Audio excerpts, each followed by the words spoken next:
Salam baik buat sahabat channel Kisah Keramat. Semoga menghibur. Yuk, kita mulai kisah ceritanya. Pada malam yang penuh dengan kabut tebal, angin dingin bertiup dari hutan lebat yang mengelilingi sebuah desa terpencil di kaki gunung. Nama desa ini hampir tidak pernah terdengar, bahkan di kalangan para penduduk sekitar. Desa yang terletak di daerah yang seolah dilupakan oleh waktu ini memiliki kisah yang tak pernah terungkap, terkubur dalam legenda dan mitos yang hanya diceritakan dalam bisikan angin. Desa itu dikenal dengan nama Kampung Kembar, tempat yang konon dihuni oleh arwah-arwah yang tak tenang, dan tempat yang terhubung dengan sebuah benda keramat yang disebut golok naga hijau. Golok tersebut bukan sembarang golok. Ia dikenal karena kekuatannya yang mampu menundukkan bahkan makhluk paling buas sekalipun. Namun, golok itu juga memiliki kutukan yang menakutkan.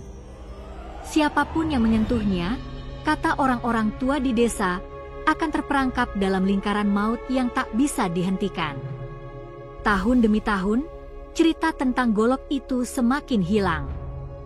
Namun, bagi orang-orang yang cukup berani untuk mencari tahu, golok tersebut tetap ada di sana, tersembunyi di dalam sebuah gua yang terletak jauh di dalam hutan, tempat yang tak banyak orang tahu. Bab 1. Lahirnya kembali sebuah legenda. Ardi, seorang pemuda kota yang baru saja pindah ke desa tersebut, tidak tahu apa yang telah menunggunya. Dia datang ke desa ini untuk melupakan kegagalan hidupnya di kota. Kehidupan yang penuh dengan hiruk-pikuk, hubungan yang hancur, dan pekerjaan yang membuatnya merasa terperangkap, telah membawanya ke keputusan untuk memulai hidup baru. Ia ingin mencari ketenangan, dan kampung kembar yang sepi ini tampaknya menjadi tempat yang tepat. Namun, ketenangan yang ia cari ternyata datang dengan harga yang jauh lebih tinggi daripada yang dia bayangkan. Ardi merasa ada sesuatu yang aneh tentang desa ini sejak pertama kali menginjakkan kaki. Meskipun desa ini tampaknya damai, ada aura kelam yang selalu menggantung di langitnya. Orang-orang di desa itu tampak menghindari kontak mata dan berbicara dengan suara yang lebih rendah saat dia berada di dekat mereka. Pada suatu malam, saat Ardi sedang duduk di beranda rumahnya, ia melihat sosok seorang pria tua yang duduk termenung di pinggir jalan. Pria itu mengenakan jubah panjang, dan wajahnya dipenuhi keriput yang dalam. Sesekali, pria tua itu menatap ke langit dengan tatapan kosong, seolah sedang menunggu sesuatu. "Apakah kau merasa terasing, anak muda?" Suara pria itu terdengar seperti bisikan lembut namun penuh dengan berat yang tak terucapkan. Ardi terkejut. "Maaf, apakah saya bisa membantu Anda?" tanyanya, mencoba untuk bersikap sopan. Pria tua itu tersenyum samar. Di desa ini, banyak yang ingin melupakan masa lalu mereka, termasuk aku. Tapi ada satu hal yang tidak bisa kita lupakan, apapun yang kita coba sembunyikan. Golok naga hijau. Nama itu membuat Ardi terdiam. Golok naga hijau? Apa itu? Pria itu melanjutkan, suara beratnya terdengar semakin seram. "Golok itu bukan sekedar senjata, anak muda. Ia adalah kutukan. Siapapun yang berusaha mencari atau memilikinya, akan mengalami penderitaan yang tak terbayangkan. Satu-satunya cara untuk selamat adalah dengan meninggalkan tempat ini dan tidak pernah kembali. Tapi jika kamu mendengar panggilan itu, tak ada yang bisa menghentikanmu."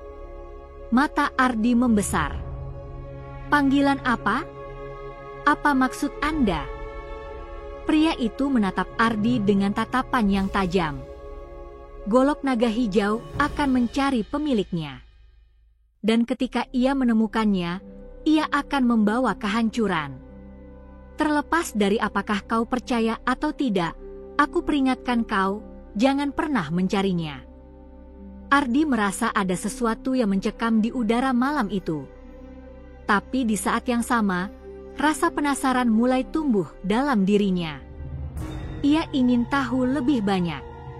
Apakah legenda tentang golok naga hijau benar adanya? Hari demi hari berlalu, dan meskipun peringatan dari pria tua itu terngiang di telinganya, Ardi merasa semakin terobsesi dengan kisah tentang golok naga hijau. Ia mulai menyelidiki, bertanya-tanya pada orang-orang di desa, namun setiap kali topik itu dibawa, mereka akan segera menghindar atau merubah pembicaraan. Suatu malam, saat Ardi sedang berkeliling desa setelah matahari terbenam, ia melihat sebuah tanda yang mencurigakan di sebuah pohon tua yang terletak di pinggir hutan.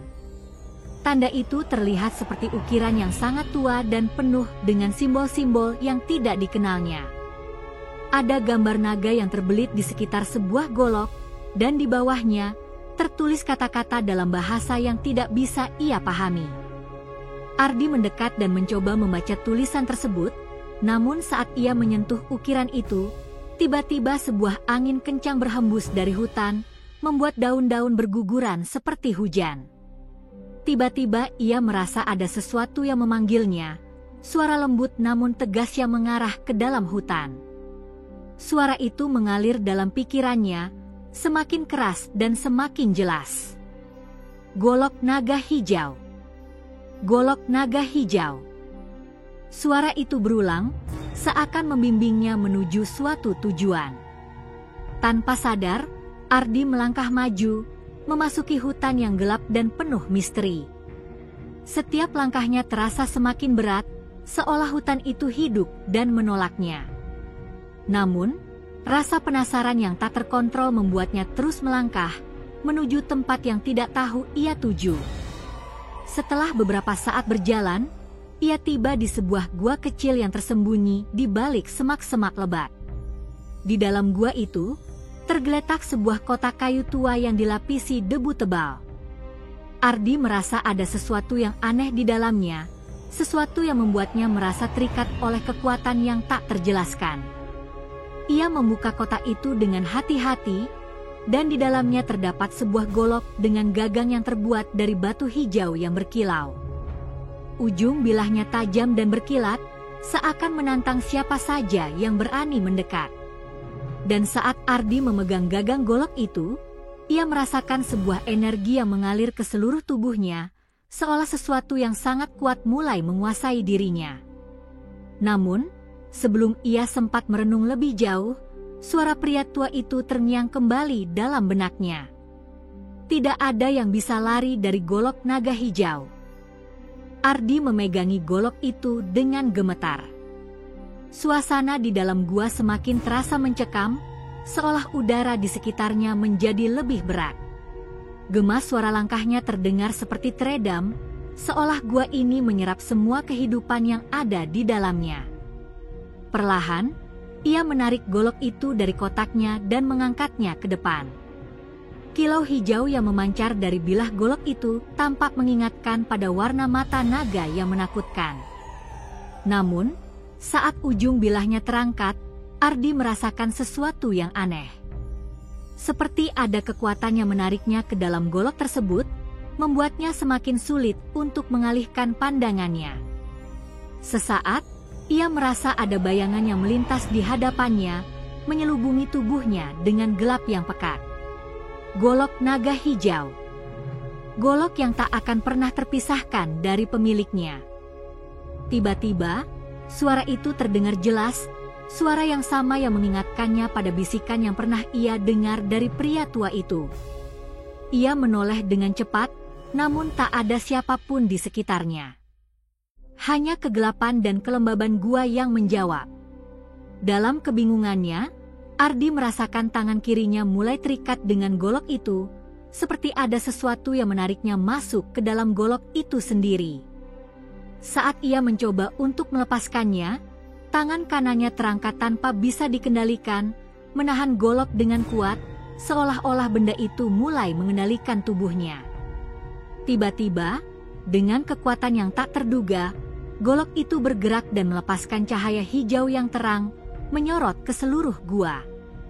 Seiring dengan cahaya itu, suara gemuruh yang mengerikan mulai terdengar, seperti suara naga yang terbang di atas kepala. Ardi merasakan tubuhnya dipenuhi dengan rasa sakit yang luar biasa. Setiap inci tubuhnya terasa seperti diremas, seperti digenggam oleh cakar-cakar naga yang tak terlihat. Ia jatuh terjerembab ke lantai gua, merasakan pusing yang hebat. Golok naga hijau itu masih tergenggam di tangannya, dan ia bisa merasakan nafasnya semakin berat. Dalam keputusasiaannya, Ardi menyadari satu hal, ia tidak bisa melepaskan golok itu. Ia terperangkap dalam kutukan yang tak bisa dielakkan. Keesokan harinya, Ardi terbangun di sebuah ruangan gelap, tubuhnya terasa lelah dan kesakitan, tetapi golok itu masih ada di sampingnya, berkilau dengan cahaya kehijauan yang seolah menyembunyikan rahasia kelam. Ia merasa seperti baru saja melewati mimpi buruk yang nyata, namun kenyataannya, mimpi itu adalah kenyataan yang harus dihadapi. Saat ia mencoba untuk bangkit, tubuhnya terasa berat, tidak seperti sebelumnya. Semua ototnya terasa kaku, dan seolah-olah ada kekuatan asing yang mengontrol gerakannya. Golok itu seolah menyatu dengan tubuhnya, seolah ia adalah bagian dari golok tersebut. Ardi menyadari, saat ini, ia bukan lagi sekadar manusia biasa. Sesuatu yang lebih besar, lebih gelap, dan lebih mengerikan sedang menguasainya. Saat Ardi melangkah keluar dari ruangan, ia menemukan dirinya berada di sebuah hutan yang sama sekali tidak dikenalnya. Tidak ada jalan setapak yang biasa ia lalui, tidak ada tanda-tanda kehidupan manusia. Semua terlihat seperti hutan purba yang tak tersentuh, gelap dan penuh dengan bisikan angin yang membawa kabar buruk. Ia berjalan perlahan, berharap menemukan petunjuk tentang bagaimana cara keluar dari hutan ini. Namun, semakin ia melangkah, semakin ia merasakan ada sesuatu yang mengintai di balik pepohonan. Mata-mata yang tersembunyi dalam bayang-bayang. Kemudian, ia mendengar suara langkah kaki yang berat dan mendalam, seperti langkah makhluk besar.